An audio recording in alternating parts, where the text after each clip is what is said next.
ito na nga ang toy na re-review natin for today. This is the Hammond Collection Tyrannosaurus. Nagawa na natin yung live unboxing neto na kung saan shinare ko sa inyo ng live yung pag-unbox natin sa T-Rex na ito. So if you want to see that, puntahan nyo na lang yung link na yan sa taas. Pero alam ko nagka-problema yung video ko dyan so medyo nakakainis lang din. Anyway, moving forward, nakuha natin sa Art Toys. So special shout out sa Art Toys dahil sa kanila tayo nakascore nitong humongous na dinosaur na to. Ito na nga ang ating mighty T-Rex. Ang ganda niya. Wow. Solid yung details niya. Actually, pag tinanggal mo siya sa box, hindi pa nakakonect yung tail niya. Doon yun sa live unboxing natin kung paano natin nabuo ng ganito. Siyempre, as of now, check muna natin yung pinaka-details niya. Simulan natin sa head. Oh my gulay. Ang ganda. Ooh, look at the eyes. Look at the eyes, guys. Look at the eyes. Tingnan niyo yung eyes, ha? Diba? Ayan, no?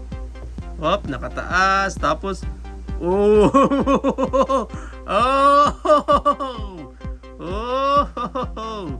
what's the meaning of this? Sumusunod yung eyes sa atin.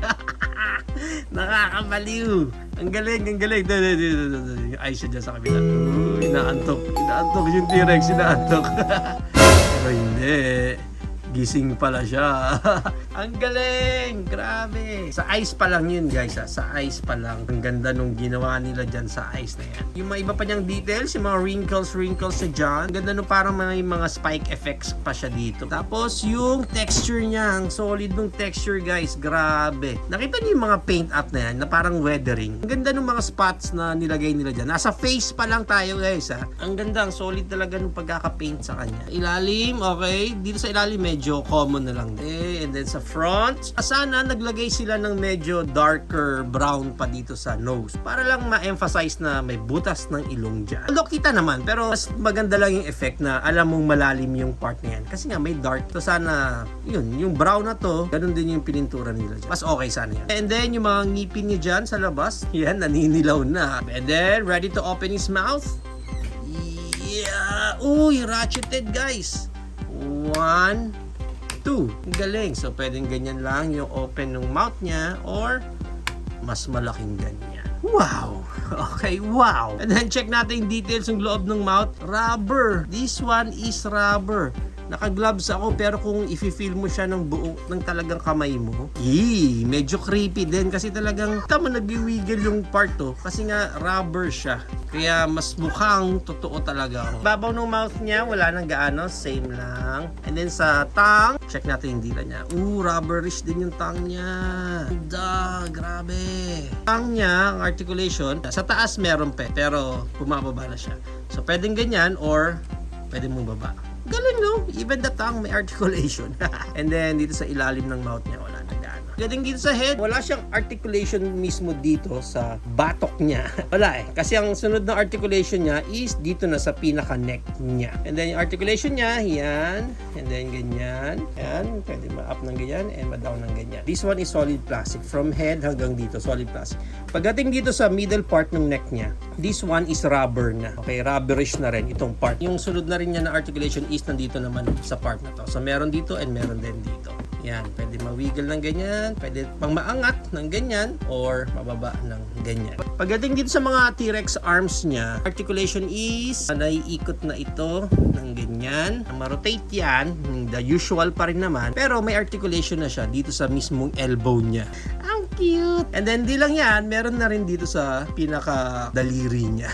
Then, may up and down na rin niya. So, ganun lang din dito sa kabila. Then, check natin yung details pa sa back, tsura, hanggang sa dulo na yan. Dito sa body niya, ang pinaka-articulation is ito namang half na to. So, it's like pwede mo ma-down ng ganyan or up pa ng ganyan. Ayun, grabe. Galing. Layo din ng articulation na yun, ha? Wala nang rotation, walang rotation. Okay, up and down lang sa part na yun. So, dito na tayo ngayon sa kanyang legs. So, lumilitaw yung pinaka-texture talaga nung T-Rex natin dito. Ang galing eh. Ganda, ganda. Sa knees, and then sa feet niya. Ayan ang itsura. Yan sa likod. Ang medyo off na design sa akin is itong parang, may tawag sila dito. Kasi even yung mga dogs may ganyan din, di ba? Yung parang may kuko dito sa gilid. Medyo off lang sa akin kasi parang mukha siyang almonds. Mukha siyang chocolate na lang yun na nadikit dyan. Sana ginawa nilang medyo nakalitaw pa na para ma-distinguish natin na talagang part yun na parang may claw din sila doon. Okay, check natin yung articulation ng legs niya. Meron siyang rotation dyan sa pinaka-legs. Hindi ko alam kung ratcheted or not kasi may snap 1 and 2. Pwede mo siya ma-rotate. Dating sa knee, bent niya, pwede mo ma-straightforward ng ganyan or ganyan. So may choices ka. Dalawang choice din. Okay, yung sa legs niya pala dito, pwede mo nang band-down split ng konti. Yan, as you can see, meron na siyang part. Okay, so medyo mas nakabuka ka siya ng ganyan or straight mo siya ng ganyan. At least may articulation na siya ng ganyan, which is good. And pagdating dito sa lower knees niya, may articulation na rin dyan. Pwede nang ma-rotate yan ng ganyan. And also, pwede mong pataas ng ganyan. Ang galing yun. Pwede na. And dito, may articulation niya. Pwede mong ma-rotate ng ganyan. Then, pwede rin maangat ng ganyan. And down naman ng ganyan. Ang galing. Ang ganda. Gustong-gusto ko yung articulation nito. Next, pagdating dito sa part na to, yan, sa part na yan, connection ng tail niya. Meron siyang articulation dyan na nagwiwiggle lang ng left and right. Ganyan ang itsura. And pwede mo rin siyang ma-rotate ng ganyan. Next part ng tail niya is nandito na yung articulation sa bandang gitna, which is meron siyang rotation din. Pwede mo din ma-rotate yan, and meron din siyang left and right. Yun lang ang articulation niya sa tail. Sayang sana nilagyan pa nila hanggang dito sa dulo, pero wala na eh. Dalawa lang dito sa connection and then dito sa gitna. Dating dito, although may makikitang line dyan, pero wala nang any articulation dyan. And then itong buong part na to is rubber na. Pagdating dito sa pinaka-tip ng tail, softer rubber. And para sa size ng T-Rex natin na to, kunin natin yung haba niya. Oh, 24 inches din 2 feet din siya. Yung taas niya kasi is depende sa tayo eh. Depende sa posture na ibibigay mo sa kanya. Pero for the sake lang, makita natin yung height niya, naglalaro siya from 10 inches to 12 feet. Actually, pwede mo pang may angat yan. Akala mo mas matangkad pa siya. Yan, no? Mas mo pa yung ulo niya ng ganyan. Oh, ang ganda eh, no? Oh, umabot siya ng 16 inches. Cool. And ang mas cooler dyan, compare pa natin siya sa iba pa nating Jurassic Park or Jurassic World figures tulad ng ating pinakaunang Tyrannosaurus Rex. Ito yung gumagalaw. Ayan, no? Yan, yan, no? Diba? Ang ganda rin netong T-Rex na to. Pero i-compare natin silang dalawa ngayon, ha? Obviously, superior talaga itong bago natin na T-Rex. Wala sa looks pa lang, sa paint niya, taob talaga to, taob. Pagdating pa sa articulation nito, ito pa lang sa paa, dito pa lang sa kamay, sulit na.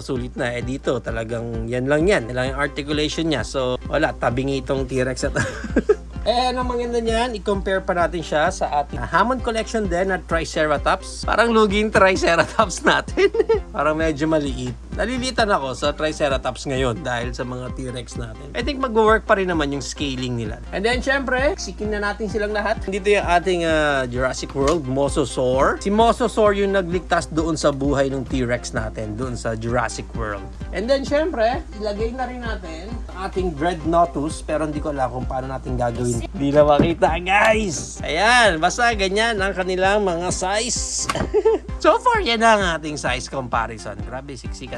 And if you are planning to buy this Hammond Collection Tyrannosaurus Rex, ang price range niya is around 3,500 up to 6,500.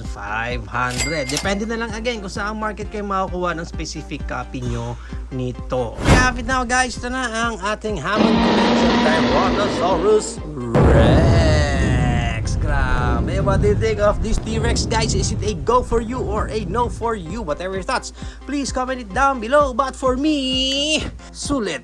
As in, sulit na itong Tyrannosaurus Rex na ito. Imagine, guys!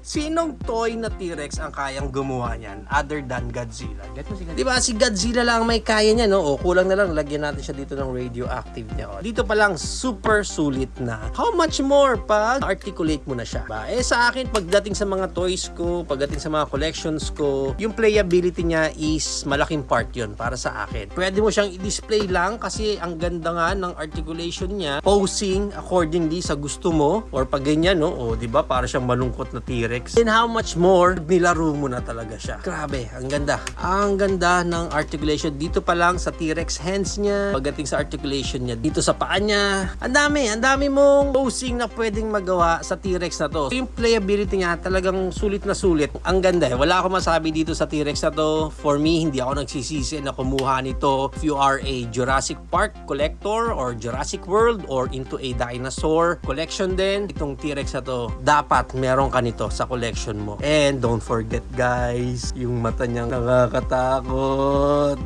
Yan ang pinakagusto ko sa lahat. Go guys, grab one na kayo ng Hammond collection na Tyrannosaurus Rex. Sulit siya for me, sulit. Wow talaga.